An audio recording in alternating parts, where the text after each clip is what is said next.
Westerners. Through communication, they managed to rewrite history.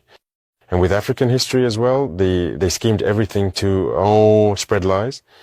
And as a result, some young Africans don't even know the history of Africa, what Africa has accomplished.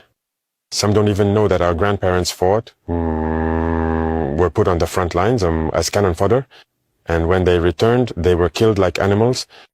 Do people know that when France tested its first atomic bomb, it was black soldiers they placed nearby within the blast radius to see what would happen? Let's bring out the archives. Everything they've used against Africa has been documented. So all of this needs to be communicated so that young Africans understand, because there are still many who are asleep and continue to speak on behalf of the imperialists. They say what they're told to say, maybe because they're given something in return, I don't know. But Africans need to understand their history and wake up. So that's our fight as well. In your opinion, what is the role of the media in this struggle? Independent media. From our countries, you mean? The media should contribute a lot to our ideas, but as you can see, even among our own media, there are some that are imperialist media. They only react when European media say something, then they repeat, move it and amplify it. There are plenty of media outlets in our countries that even fight against regimes like ours. They also spend their time repeating the same nonsense that Western media spread. But it's shameful.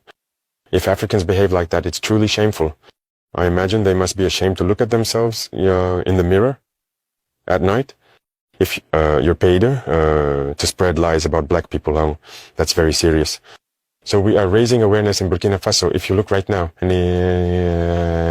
many media outlets are supporting the movement, helping to raise awareness among young people through debates and so on. So that's really what we want for the media. Do you think our media can also play its part in this struggle? Of course, very much so. You have to play a very important role because, I said it in 2023 in St. Petersburg, and I'll say it again today, Russia helped save the world. Africa helped save the world. That needs to be said. Young people need to understand that all those stories told in Hollywood movies and so on, they're false. It's nothing but lies. It's the same thing. The Vietnam War. Today, you see, history is distorted, but we need to communicate. You see, they don't like it when I speak. They think I talk too much and all that. They want me to keep quiet so that they can speak and their version gets through. No. My biggest regret is having spent a good part of my youth listening to radio stations like RFI and France 24. I've been in countries where these radio stations were shut down, but we would use apps, record their news broadcasts just to listen to them.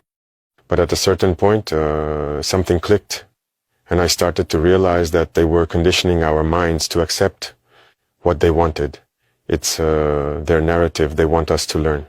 And since then, I've started to see things for what they are, and I understood that what they're doing is very dangerous. And today, more than ever, I realize that they have conditioned the minds, especially of Africans, so you can do a lot to awaken the consciousness of young people, so that people understand how the world works and don't let themselves be led astray by those people.